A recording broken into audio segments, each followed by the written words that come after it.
Hi நண்பர்களே, நான் தான் உங்கள் தர்பூசணி. இந்த என்னோட ஹெல்த் சீக்ரெட்ஸ் எல்லாம் சொல்ல போறேன். இந்த வீடியோவை முழுசா பாருங்க.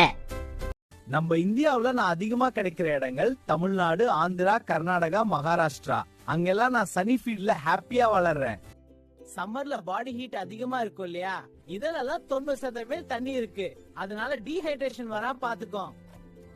மார்னிங் எம்டி ஸ்டமக்ல என்ன அவாய்ட் பண்ணுங்க. லஞ்சுக்கு அப்புறம் சாப்பிடலாம். நைட் அதிகமா சாப்பிடாதீங்க. மாடரேட்டா எடுத்தா நல்லது. என்ன பப்பாயின்னு ஒரு ஸ்பெஷல் என்சைம் இருக்கு. அது டைஜஷன் சூப்பர் ஒர்க் ஆக உதவும். என்கிட்ட விட்டமின் சி நிறைய இருக்கு. அதனால உங்க இம்யூனிட்டி ஸ்ட்ராங் ஆகும். நான் நிறைய தண்ணி கொடுத்து உங்களை ஸ்ட்ராங்கா வைப்பேன்.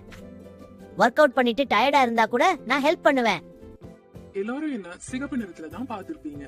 ஆனா நான் சிகப்பு மட்டும் இல்ல, மஞ்சள், ஆரஞ்சு, வெள்ளை கலர்லயும் இருக்கேன். ஆனா இதெல்லாம் கொஞ்சம் ரேர் பீஸ், ஸ்பெஷல் அப்பீரியன்ஸ் மாதிரி.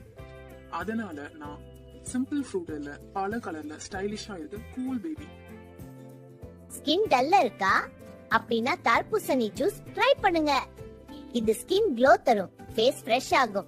தர்பூசணியில லைகோபீன் என்னும் ஆன்டி ஆக்சிடென்ட் இருக்கு. அது ஹார்ட்டுக்கு நல்லது. பிளட் சர்க்குலேஷன் இம்ப்ரூவ் ஹார்ட் ஸ்ட்ராங்கா ஹெல்ப் பண்ணும். அதிகமா சாப்பிட்டா வயிறு அப்செட் ஆகிடும். டயபிட்டிஸ் உள்ள அண்ணா அக்கலாம் என்ன ஸ்மால் பீசஸ மட்டும் என்ஜாய் பண்ணி சாப்பிடுங்க. நான் லைட்டான கலோரி பழம் 100 கிராமுக்கு சுமார் 30 கலோரி தான். அதனால டயட் பண்றவங்களுக்கும் நான் நண்பன். அப்புறம் ஒரு சின்ன ரிக்வெஸ்ட், என்ன கட் பண்ணினா நீண்ட நேரம் வெளியே வைக்காதீங்க. ஃப்ரிட்ஜ்ல வச்சாதான் நான் ஹாப்பியா இருப்பேன். இந்த வீடியோல நான் சொன்ன இன்ஃபர்மேஷன் எல்லாம் உங்களுக்கு பிடிச்சிருந்தா லைக் பண்ணுங்க.